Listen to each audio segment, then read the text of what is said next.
Olá, muito bom dia! Como você está hoje?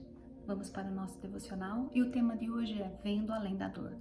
Lá em 1 Crônicas 4, de 9 a 10, a palavra nos diz: Jabes em hebraico soa parecido com a palavra que significa dor. Foi mais ilustre do que seus irmãos. A sua mãe deu-lhe o nome de Jabes, dizendo: Porque com dores o dei à luz. Jabes invocou o Deus de Israel, dizendo: quem dera me abençoastes e expandisses o meu território, que a tua mão esteja comigo. Preserva-me do mal, para que não me sobrevenha aflição. E Deus lhe concedeu o que ele tinha pedido. A mulher, na passagem bíblica de hoje, deu a seu filho o nome de Jabes, que significa gerado com dor, porque seu nascimento foi doloroso demais. Muitas mulheres podem se identificar com a agonia de um parto longo e doloroso.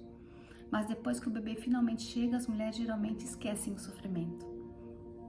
Elas não escolhem para seus filhos nome que as lembre permanentemente sua aprovação.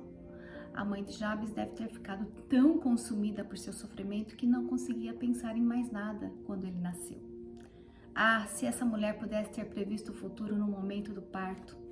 A Bíblia nos dá pouca informação sobre seu filho, mas nos diz que ele cresceu e se tornou mais ilustre do que seus irmãos. Como testemunho adicional de seu caráter piedoso, as Escrituras registram uma das suas orações. Jabes pediu a Deus que o abençoasse e expandisse seu território, que estivesse com ele e o preservasse do mal e da dor. A mãe de Jabes deve ter ficado orgulhosa e alegre ao assistir a seu filho crescendo, amando a Deus e obedecendo. O sofrimento pela qual ela passou no nascimento do menino valeu a pena, quando pôde testemunhar Deus concedendo o pedido de seu filho. Ela não sabia que séculos depois a oração de seu filho se tornaria fundamento para um best-seller, a oração de Jabes, da editora Mundo Cristão, e seria impressa em canecas, camisetas e chaveiros. Quando passamos por uma provação dolorosa, só conseguimos enxergar o sofrimento e podemos ser tentadas a nos voltar contra Deus e nos amargurarmos com a vida. Mas Deus vê o futuro e somente Ele conhece o propósito da nossa dor. Nossas piores lutas algumas vezes acabam sendo nossas maiores bênçãos. Se confiarmos na liderança de Deus, a memória de nosso sofrimento eventualmente será substituída por profunda e duradoura alegria, como a mãe de Jabes aprendeu. Quantas de nós estamos passando por tantas dificuldades e sofrimentos nesse momento? Quantas notícias ruins nós temos visto, nos noticiários? Quantos estão precisando ser consolados? E quanto de nós também fazemos de tudo para nos livrarmos dos nossos problemas e sofrimentos? Isso é totalmente compreensível, porque não queremos sofrer, não é mesmo? No entanto, Deus quer fazer de nós e através de nós tantas coisas por meio das provações que enfrentamos.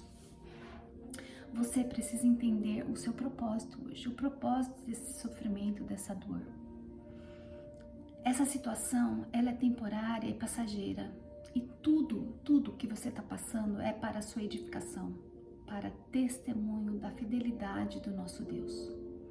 Quantas coisas você e eu já passamos na vida, mas todas elas só têm um propósito, para servir de testemunho e aprendizado. Sabe, queridos, queridas, eu passei por muitas coisas, e posso dizer que foram coisas que me deixaram devastadas, perdas que me deixaram sem chão, um pânico que durante 10 anos tirava minha paz, mas eu aprendi a passar por tudo isso, glorificando o nome de Deus. Eu sei que é muita loucura dizer isso para você.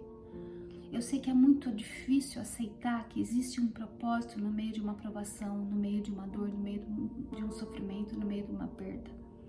A gente realmente não consegue, com os nossos olhos humanos, ver um propósito diante de um sofrimento, não é?